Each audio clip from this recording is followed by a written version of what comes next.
Usul asalnya selempang merah ataupun selendang merah, tapi lazimnya diperkatakan itu selempang merah. Ya, ini diwujudkan semasa Allahyarham Tuan Syekh Osman, yang lebih dikenali di kawasan sana, di Perak, atas sebelah Lenggong sana, Tuan Syekh Osman Geluk. Dipanggil nama dia Tuan Syekh Osman Geluk. Jadi kemungkinan dia waktu itu semasa usia dia muda lagi, dia menubuhkan pasukan ni kerana orang kita Melayu banyak terancam. Yang pertama waktu itu, yang lebih tepatnya sekali masa British yang kedua. Jadi di situ dia dah menapak menyusun anak-anak murid dia, melatih anak-anak murid dia dalam bidang agama, dalam bidang ilmu mempertahankan diri. Apabila yang naik, betul-betul naik marak dia ni waktu komunis memerintah tanah Melayu selama 15 hari. Iaitu betul-betul memuncak sejarah selempang merah. Kalau di Batu Pahat tu pun berlaku juga selempang merah, itu di bawah bimbingan Tugu Kiai Saleh. Jadi mereka berdua ni lah mengimbang. Kerana orang-orang kita Melayu ni banyak dizalimi oleh pihak komunis. Salah satu contoh, sebagai contoh, kalau orang-orang tua yang berumur 80 kini berada di kawasan, nama satu tempat tu Kampung Kati, Kuala Kangsar. Jadi pada satu itu tarikh ni pun saya tidak begitu ingat, tapi sejarah tu saya ingat, di mana orang-orang kita Melayu berjemaah di sebuah masjid di hampir Pekan Kati, Kuala Kangsar tu. Pada waktu maghribnya, masjid tu sudah dikepung oleh pihak komunis. Ya. Jadi mereka ni habis saya solat maghrib, ditangkap oleh pihak komunis dan dibicarakan di kawasan masjid itu juga. Yang anehnya, imam masjid itu sendiri menjadi hakim. Komunis paksa dia menjadi hakim. Nama orang tu pun saya dah lupa dah nama dia tu. Lupa nama saya, tapi sejarah tu memang tepat. Apabila makmum ni tadi dibicarakan, jadi imam itulah menjadi hakim. Panggil seorang dipanggil oleh orang komunis ni tadi, dibicarakan orang ini di atas kesalahan apa, tapi hukuman dia satu je, bunuh. Apa kesalahan kamu juga dibunuh. Ya, ini pihak jemaah ni tadi habis kena bunuh. Sekitar dekat 30-40 orang tu lah. Akhir sekali yang jadi hakim tu, imam tu sendiri dibunuh. Itu punca marak yang sebenarnya Tuan Syekh Osman tadi membangkitkan orang kita semangat, beri satu tahap kesedaran.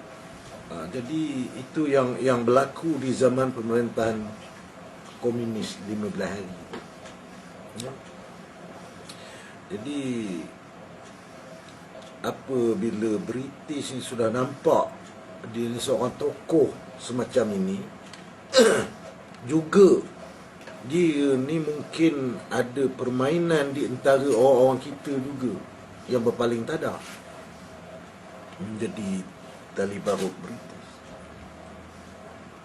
Kerana dia ni, itulah salah satu kuncinya, dia itu pernah diadili di mahkamah.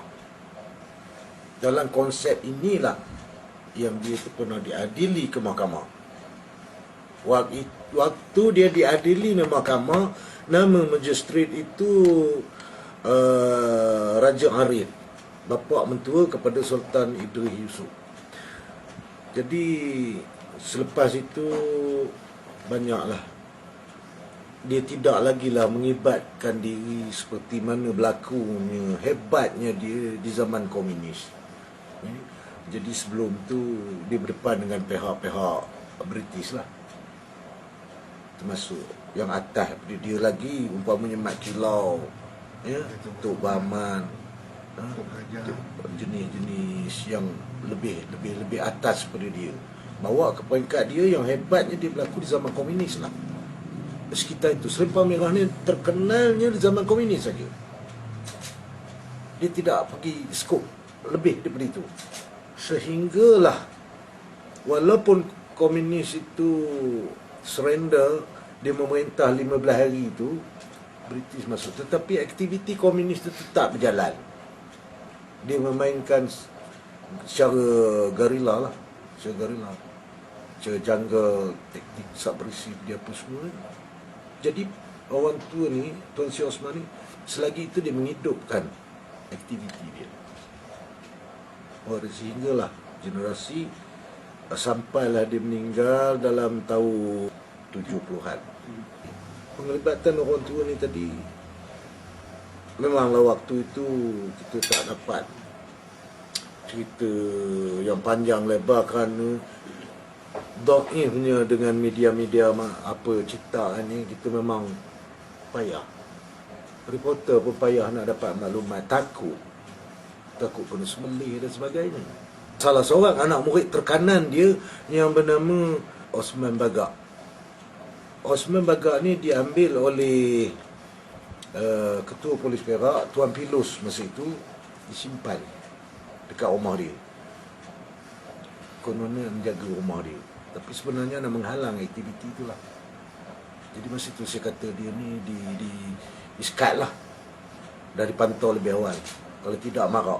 Osman Bagak ni tadi saya kata dia pernah sapu komunis tengah mesyuarat, tengah berbincang macam ni, dalam satu kongsi balap.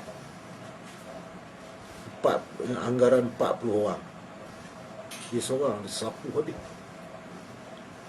Masa itu Tuan OCPD Perak, CPO Perak, Tuan Pilus, saya kata tadi tu, Tuan Pilus lah dapat menyelamatkan si Osman Bagak. Yang memecahkan lubang laporan ini orang kita juga melapor kepada pihak polis British. Masa itu perkara itu sebelum mereka British lagi pegang. Ya, orang kita lah jadi terlibat pun. Dekat tu saja Selempang Merah ni tu sikit. Dan yang berlaku di Batu Pahat tu saya tak dapat stop sana. Itu sebelah selatan punya cerita. Yang berlaku di Perak, di sekitaran Perak pun dia tidak menyeluruh ke negeri Perak.